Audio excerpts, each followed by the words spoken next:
In this video, I'm going to teach you how to fix all the most common issues that our bicycles and our rowers have. So that way, if you just bought one from us, you'll be able to fix it on your own. When you very first get your rower, there will be no water in it. So you're going to have to put water in it. And to do that, you come around to the left side of your rower. You stand it up like this. And then you come around to the left side. And on the top of this tank, you'll see this plug. You pull that out, and then what you do is you just put a garden hose in there. Our hose has one of those little nozzles on the tip that make it smaller and easier to fit into the hole. And then you just fill the tank until it gets to this maximum level line. The reason I've always gone to that line is because when I started working here and started doing rowers, that's just how high they were filled up. So that's how high I've always filled them up. But if you fill it up less than that, you'll get less resistance.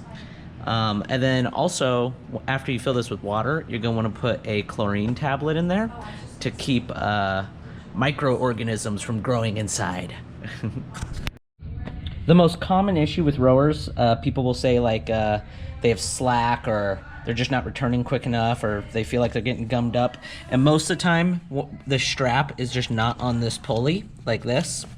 And to fix that, you just pull down on this and put it back on the pulley. I'm trying to do it with one hand right now because I'm holding this GoPro, but once it's on the pulleys, that fixes the problem, just like that. That's not the only pulley it can fall off of. If the rower were standing around its side, it can fall off of any of these pulleys, and you just want to make sure that it's on them. However, it's by far the most common that this is the pulley it falls off of. If your rower is not retracting fast enough and it is on the pulleys, this bungee might be too loose. So the way that you fix that is you detach it from here. Let me just do that really quick. There we go. And so it's floating, and then you have this piece down here. And then what you do is you shorten this a little bit right here. Just pull it tight so that this is lower. And then when you reattach that bungee, it will stretch it out further, and it will be pulling harder to retract the handle. And if you get to the point where at the end of your pull, you're hearing a click, like a click, click, click, click at the very end when you're pulling it in, it's possible that this plastic piece is rolling over this pulley. And if that's the case, you might need a new bungee, which they're only $12 on waterrower.com. And they're super easy to install. It's just 2 little bolts, and you can just simply replace it. If your screen on your rower is really dim, it might be running out of batteries, or if it stops making sound, or if it turns off. And to replace the batteries, all that you do is remove these 2 screws above and below the monitor, just like this. They're a Phillips head screwdriver. And then you just pop the screen off, and there'll be a little battery casing there. It takes 2 AA batteries. So if your bicycle is low on batteries, or if it's out of batteries, this is how you change them. Just come to the back of the computer here and pull this out. And then on some of the bikes, not all of the bikes, will have this screw here. And if you do, you got to take that out. It's really not essential that it's there or not, but it helps keep the computer, I guess, secure from falling out, but there's no reason it would fall out. But then the computer just slides right off, and the batteries are right here on the back, and you just put new batteries in. The computers take C-sized batteries, and then once you have them in there, you simply just slide it right back on. Make sure there's batteries all the way in. There you go. And then you plug it right back in. And just plugging it in will hold it in place. But if you have that little extra screw, you might as well use it.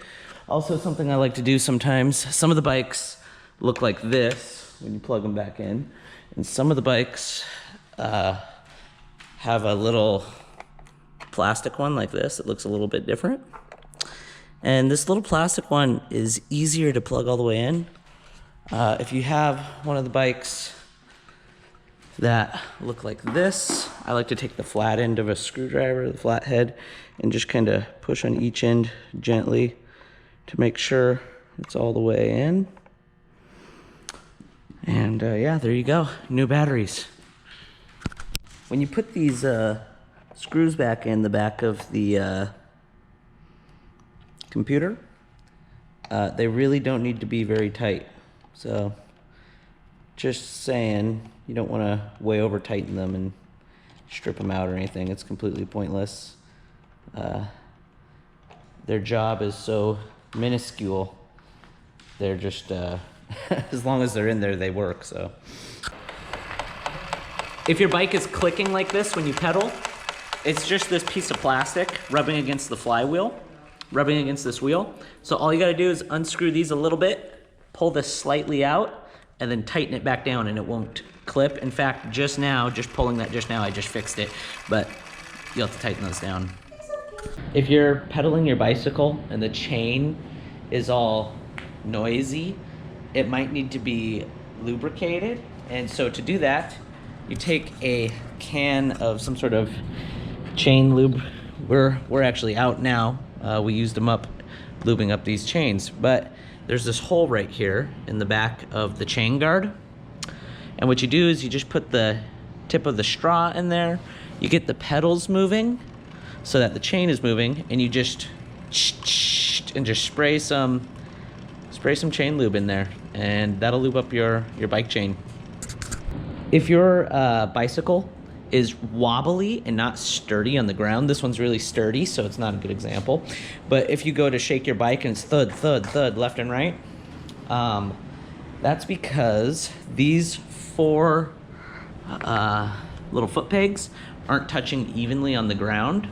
And if you turn them to the right, they go into the bike further, so they get shorter. If you turn them to the left, they back out a little bit, so they are a little bit longer. So the way you fix this is you just come over to the side where it's not quite touching the ground and it's tipping left and right, and you grab the peg and you just turn it to the left until it starts touching the ground, and the bike is nice and sturdy. All right, that concludes the video, and I hope it helps.